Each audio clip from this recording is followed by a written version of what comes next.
My name is Mariah, and I was the happiest woman in the world. I was going to marry my love, Wami. We planned our wedding with excitement. I pictured myself in a white dress, our future children's names already chosen. To make our dream come true, I worked 2 jobs and saved every cedi. Wami said he was saving too. I trusted him completely. We found the perfect house, a small, cozy place with a garden. The down payment was ready, all from my savings. I was so proud I had no idea what was coming. I was blind to the storm ahead. My happiness was real until the day it all changed. The day everything changed started like any other. I went to work, heart full of wedding excitement. At lunch, I walked to the bank humming. I stood in line dreaming of our big day. The teller's smile faded. Are you sure of the account number? There is almost no money in this account. My hands shook as I read the statement. Withdrawal after withdrawal. Only one other person had my account details. Wami. The bank hall felt cold. My world was spinning.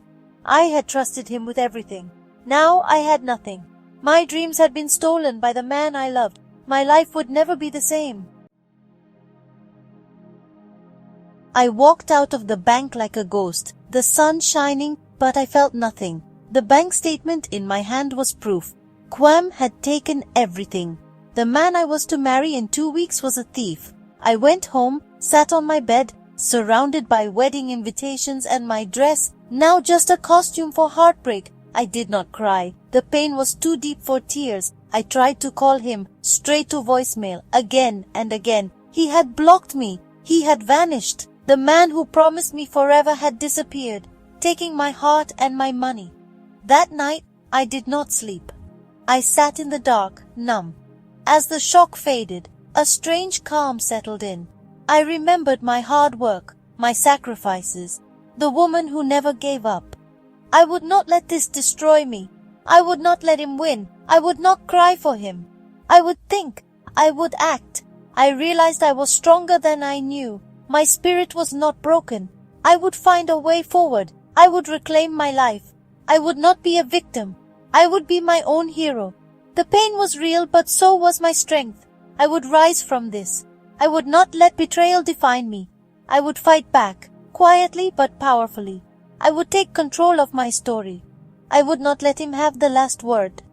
My heartbreak would become my fuel. I would rebuild, stronger than before. I would show him and myself what I was truly made of. This was not the end. It was the beginning of my comeback. The next morning, I woke up with a clear mind. The pain was there, but so was my resolve.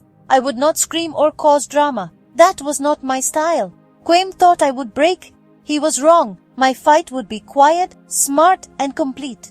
My friend Adesua came over. I told her everything. She wanted to expose him, to fight. I told her, no, loud noise won't bring back my money. I wanted justice, not pity. I needed information. Where was Wami? Why did he do this? I remembered his cousin Tunde, a gossip. I called him pretending to be a wedding planner. Tunde, eager to talk, revealed everything. The wedding was this Saturday, not mine, but Wami's to his ex, Amara. The woman he called crazy was now his bride. The puzzle pieces fit. Wami had used me to fund a new life with someone else. My money was paying for their wedding. The pain was sharp, but my resolve hardened. I would not let him enjoy my sacrifice. My plan was ready. I had all the information I needed. There would be no shouting, no fighting. Only a very big, very quiet surprise on their wedding day. I would take back what was mine. I would not let him win. I would act with dignity and strength. My revenge would be silent, but unforgettable. I would reclaim my power. I would not stoop to his level. I would show him who I truly was. My actions would speak louder than any words. I was ready. The time for tears was over. The time for action had come. I would make sure he never forgot what he did. The house was the key. Wami claimed he put the down payment, but it was my money, my signature. I went to the real estate agent, calm and prepared. With proof the funds were mine. The agent saw the truth.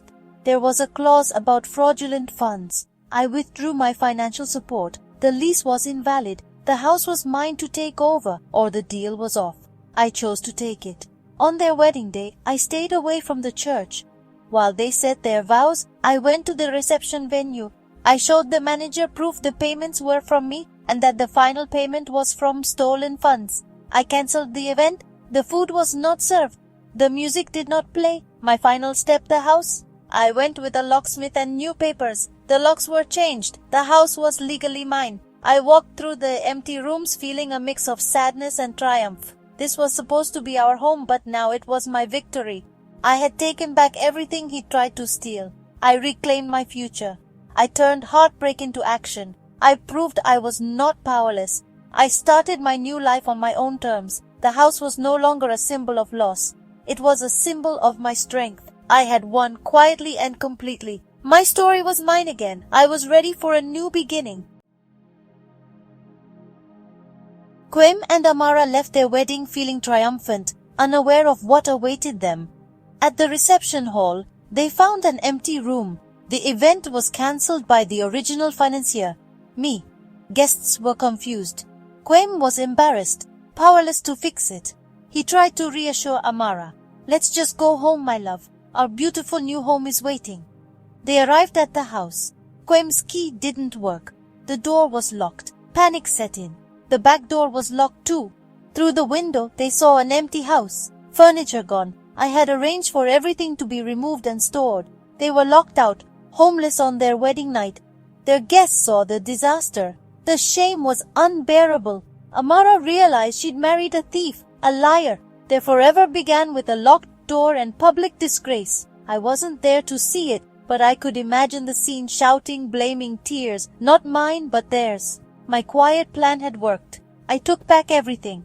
I left them with nothing but the consequences of their actions. I didn't need to witness their downfall. My victory was complete. I had reclaimed my power. I had moved on. Their story ended in shame. Mine was just beginning. I had chosen myself. That was the real triumph. After that night, I never heard from Quim again. I didn't care. My focus was on myself. The first weeks were hard. My house felt empty, haunted by lost dreams. I faced my pain, but I didn't let it consume me. I decided to turn my pain into power. I redecorated, painted the walls bright, planted new flowers, my flowers. I returned to baking, my passion, and started a business, Mariah's Sweet Beginnings. My cakes became known across the city. My business grew fast. I was thriving, building my own empire. I met other women with stories of heartbreak and struggle. I started a support group, the Sweet Beginning Sisterhood. We shared, cried, and laughed together.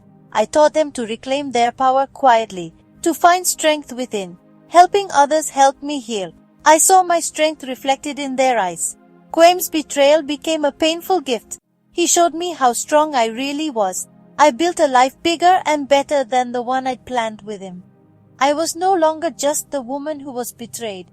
I was a business owner, a leader, a survivor. I turned my deepest pain into my greatest purpose. My life had new meaning. I was finally free. Some think my greatest victory was making Quim and his bride homeless. But that was just closing a painful chapter. My real victory was choosing peace over anger, forgiveness over hate. I let go of the need for him to suffer. His pain was no longer my business. My happiness came from building my own life, from self-respect and joy in my work. I learned to love myself, to trust my judgment, to enjoy my own company. I realized I am whole and complete on my own. For anyone betrayed or heartbroken, hear my story. It's okay to be sad, to be angry, but don't stay there. Don't let someone else's actions define your life. Your power is in how you rebuild, not how you scream. Your victory is in your own rise, not their fall. Choose yourself. Choose peace. Build a life so beautiful you forget you were ever broken. That is the sweetest revenge. That is the greatest victory of all. I am Mariah and I am whole. My story is not about betrayal but about becoming. I am my own happy ending, and so can you be.